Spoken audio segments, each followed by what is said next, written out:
बिस्मिल्लाहिर्रहमानिर्रहीम। अस्सलाम वालेकुम माय यूट्यूब फैमिली, कैसे हैं आप सब लोग। उम्मीद करती हूँ आप सब खैरियत से होंगे। तो जैसा कि आप वीडियो में देख रहे हैं, यहाँ पे मैं बना रही थी चाय, और ये चाय नहीं थी बल्कि मैं बना रही थी अपने लिए नाश्ता। तो कोशिश किया करें कि जब आप अपने लिए नाश्ता बनाएं तो हेल्दी ब्रेकफास्ट लिया करें, क्योंकि जो सुबह का आगाज़ होता है वो अगर आप हेल्दी ब्रेकफास्ट के साथ लेंगे तो आप फिर पूरा दिन एक्टिव रहेंगे और हर काम आपका टाइम से होगा। क्योंकि एक माँ, एक बीवी या एक औरत जो होती है वो पूरा दिन काम करती है, घर के काम काज देखना, अपने घर को मैनेज रखना। तो ये सिर्फ औरत पे डिपेंड करता है। मर्द तो जो मर्द की कमाई होती है, मर्द जो कमा के लाता है, फिर उसको औरत को ही संभालना होता है और औरत पे ही डिपेंड करता है कि वो अपने घर को कैसे लेके चलती है। बच्चों की तरबियत करना, घर की देखभाल करना, हर चीज़ टाइम पे करना सिर्फ औरत का काम होता है। तो जब भी आप नाश्ता बनाएं या आप अपनी सुबह का आगाज़ करें तो हेल्दी ब्रेकफास्ट के साथ करें। इससे पूरा दिन आप एक्टिव भी रहेंगे और फिर आपका हर काम जो होगा वो टाइम पे होगा। तो यहाँ पे मैं बना रही थी ब्रेड, अंडा और चाय। तो यहाँ पे मैंने ऑमलेट बनाया, उसको मैंने तवे पे डाला है, फिर मैंने उसको उस पर 2 ब्रेड के स्लाइस रखे हैं, दोनों साइडों से उलट पलट किया है, पका लिए अच्छे से। इसके अंदर आप अगर चीज़ के स्लाइस हैं आपके पास वो रख लें तो ज़्यादा बेटर होगा, बहुत मज़े का टेस्ट आएगा। तो मैंने इसके अंदर बारबेक्यू सॉस लगा ली थी, क्योंकि मेरे पास चीज़ के जो स्लाइसिस थे वो ख़त्म थे। तो यहाँ पे नाश्ता वगैरह बन गया था, नाश्ता मैंने किया, फिर घर के जो छोटे मोटे काम होते हैं हमारे डेली के वो काम किए। उसके बाद मैंने सोचा कि कोई ऐसी चीज़ बना के फ्रिज में रख दूँ कि बच्चे टाइम टू टाइम खाते, क्योंकि सर्दियाँ हैं, सर्दियों में बच्चे जो हैं वो लेट नाइट तक कुछ ना कुछ लेते रहते हैं। तो मेरी कोशिश होती है कि कोई ना कोई चीज़ हर टाइम बच्चों के लिए अवेलेबल हो, जब वो दिल चाहे तो वो खा लिया करे। तो यहाँ पे फिर मैं बना रही थी कैरेट केक, यानी गाजर का केक। ये केक बहुत मज़े का बना था, मैंने ख़ुद फर्स्ट टाइम ट्राई किया था, लेकिन इसका टेस्ट बहुत मज़े का आया था। यहाँ पे 2 कप मैंने गाजर ले लिया, जिसको मैंने ग्रेट कर लिया, यानी कद्दूकश कर लिया है। और जितनी गाजर होगी इतने ही आपने मैदा लेना है, यानी 2 कप मैदा है, 2 कप गाजर है। 1 टीस्पून मेरे पास बेकिंग सोडा यानी मीठा soda, 1 teaspoon baking powder, half tea spoon नमक है, 1 कप दूध का इस्तेमाल होगा। दूध कितना डलेगा मैं आगे चल के आपको बताऊंगी। साथ में वनीला एसेंस के चंद कतरे हैं। 1 कप मेरे पास पिसी हुई चीनी है। 2 कप अगर मैदे का इस्तेमाल है तो 1 कप चीनी का इस्तेमाल होगा। हाफ़ कप मेरे पास ऑयल है, ऑयल हो, बटर हो, कोई भी चीज़ आप इसमें डाल सकते हैं। तो साथ में ही मैंने यहाँ पे 2 अंडे ले लिए हैं और मैं ये केक बना रही हूँ विस्क के साथ में। हैंड बीटर जो होता है, इलेक्ट्रिक हैंड बीटर, उसका इस्तेमाल यहाँ पे नहीं कर रही। तो मैंने विस्क से ये केक बनाया था, और आप आगे जाके इस केक का रिज़ल्ट देखिएगा कि कितना अच्छा, कितना फूला हुआ और कितना ज़बरदस्त ये बेकरी स्टाइल कैरेट केक बना है। तो यहाँ पे 2 अंडे मैंने लिए हैं, अंडों को अच्छे तरीके से मैंने बीट कर लिया है। बीट करने के बाद फिर इसमें मैंने हाफ़ कप ऑयल जो था वो मैंने डाल दिया है। डालने के साथ ही मैंने इसमें 1 कप जो चीनी, हमने पिसी हुई चीनी रखी हुई थी, वो डाल दी है। और इन सब चीज़ों को अगेन हमने अच्छे से मिक्स कर लेना है, ताकि जो चीनी के जितने भी ज़रात हैं वो हमारे ऑयल और अंडे के साथ मिक्स हो जाएं। चीनी जो है अंडे और ऑयल का जो बैटर है इसके अंदर अच्छे से मिक्स और रिज़ॉल्व हो जाए, इसमें कोई भी ज़रात ना रहे। तो ये हमारी चीनी मिक्स होने के बाद उसकी शक्ल कुछ इस तरह की आई है। अब हमने नेक्स्ट जो प्रोसेस है वो ये करना है कि हमने जो मैदा, बेकिंग पाउडर, बेकिंग सोडा, नमक, ये सारी चीज़ें हमने प्लेट में रखी थी, वो सारी चीज़ें हमने इस बैटर के अंदर डाल देनी है। और साथ में ही हमने 1 कप दूध रखा था, हाफ़ कप हमने दूध इसके अंदर शामिल करना है। और फिर अगेन हमने हल्के हाथ से इसको मिक्स करना है। और हल्के हाथ से इसलिए मिक्स करना है कि हमने इसके अंदर एयर नहीं रहा। अगर आप तेज़ तेज़ इसको मिक्स करेंगे तो फिर इसके अंदर एयर चली जाएगी और केक आपका जो है वो बबल्स बबल्स बन जाएंगे केक के अंदर।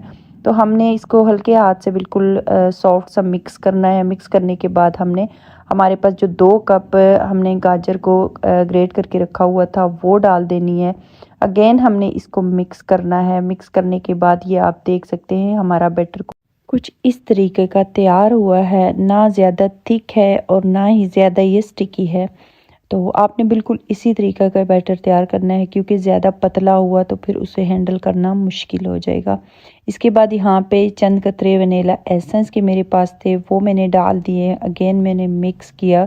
मिक्स करने के बाद ये आप देख सकते हैं, मैंने 1 कप शुरू में दूध रखा था केक को मिक्स करने के लिए, जो रूम टेम्परेचर था।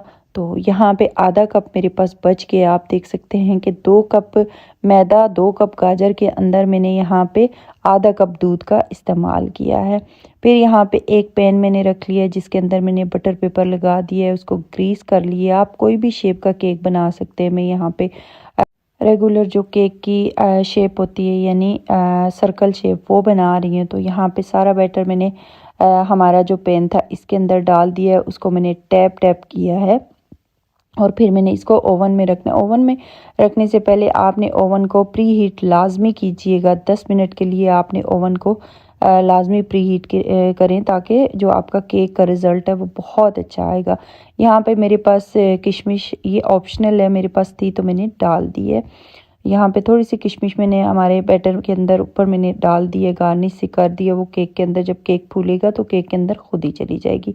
फिर यहाँ पे 180 डिग्री पे मैंने जो हमारा ओवन था उसको पहले से प्री हीट कर लिया था और इसके अंदर मैंने केक रख दिया था तकरीबन 22 से 25 मिनट। तो अब देखते हैं कितना टाइम लगता है। तो यहाँ पे तकरीबन मैक्सिमम मेरे 23 मिनट लगे हैं और 23 मिनट में ये हमारा जो केक था ये तैयार हो चुका था। आप देख सकते हैं कितना ज़बरदस्त, कितना फूला हुआ हमारा केक जो है वो तैयार हुआ है। तो अब इस केक को हम निकाल लेते हैं हमारे ओवन से और आप इसकी जो फाइनल लुक है वो देख सकेंगे कि क्या आती है। तो यहाँ पे ये देख सकते हैं कितना खूबसूरत गोल्डन सा कलर इस केक पे आ गया है। हमने गरम गरम जो हमारा केक है इसको ही मोल्ड से रिमूव करना है, तो उससे पहले एक वुडिंग स्टिक से आपने चेक कर लेना है कि केक आपका अंदर से भी पक गया है कि नहीं। तो यहाँ पे मैं, क्योंकि आपने अक्सर बेकरीज में देखा होगा केक के ऊपर एक ज़बरदस्त किस्म का सिरप टाइप कोई चीज़ लगी होती है, वो असल में जैम होता है। तो यहाँ पे केक को मैंने केक मोल्ड से रिमूव किया और ये आप देख सकते हैं कितने आसानी से हमारा केक जो है वो मोल्ड से रिमूव हो गया है। अब हम इसका बटर पेपर उतार लेते हैं और मैं आपको नीचे से भी केक की जो लुक है वो दिखाती हूँ कि ये कितना अच्छा फूला फूला केक हमारा तैयार हो गया है। इसकी बेस कैसी है और ये बेस भी आप देख सकते हैं। और इसके अंदर जो हमने किशमिश डाली थी वो भी कितनी खूबसूरत, कितनी ज़बरदस्त नज़र आ रही है केक की। आप 2 कप मैदे से आप देख सकते हैं कितना ज़बरदस्त फूला हुआ हमारा केक जो है वो तैयार हुआ है। यहाँ पे 2 टेबल स्पून मैंने जैम रख लिया था और 2 ही टेबल स्पून इसके अंदर मैंने कैरेट का इस्तेमाल किया, यानी गाजर का। गाजर को मैंने यहाँ पे कोई बॉईल वगैरह नहीं किया, जस्ट आपने इसको 2 टेबल स्पून जैम के साथ 2 मिनट के लिए माइक्रोवेव कर लेना है, और ताकि हमारा जो जैम है वो भी गर्म हो जाए और केक जो हमारी गाजर है वो भी थोड़ी सी सॉफ्ट हो जाए। तो अब यहाँ पे ये जो हमारा हमने जो मिक्सचर बना के रखा हुआ था ये हमने केक के ऊपर लगा देना है। एक तो केक के ऊपर शाइन बहुत अच्छी आएगी और दूसरा इसका टेस्ट बहुत अच्छा हो जाएगा। तो यहाँ पे जो हमारा जितना भी मिक्सचर था वो मैंने थोड़ा थोड़ा करके सारे केक के ऊपर लगाया है, इसको स्प्रेड किया। स्प्रेड करने के बाद इसको आपने तकरीबन आधे घंटे के लिए आपने इसको फ्रिज में मस्ट रखना है, क्योंकि इससे केक पे ये जो मिक्सचर आपने लगाया है ये स्टे करेगा। तो क्योंकि मेरे पास टाइम नहीं था, मैंने आपको वीडियो में दिखाना था कि ये केक कैसा बना है, तो मैंने फिर इसको बाद में फ्रिज रखा था कट करने के बाद। लेकिन आप कट करने से पहले इसको फ्रिज में लाजमी रखिएगा। ये आप देख सकते हैं कितना ज़बरदस्त, कितना सॉफ्ट हमारा केक बना है। इसकी लुक आप देख रहे हैं।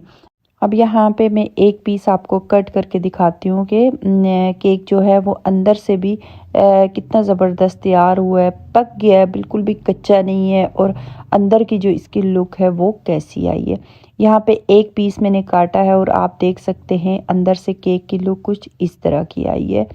तो कितना ज़बरदस्त फूला फूला हुआ और इतना ही टेस्टी ये केक बना था। आप ज़रूर ट्राई कीजिएगा। उम्मीद करती हूँ आज की ये वीडियो, आज की ये रेसिपी आपको अच्छी लगी होगी। ज़रूर ये केक बना के अपनी फैमिली के साथ एंजॉय कीजिएगा। दुआओं में याद रखिएगा। अल्लाह हाफिज़।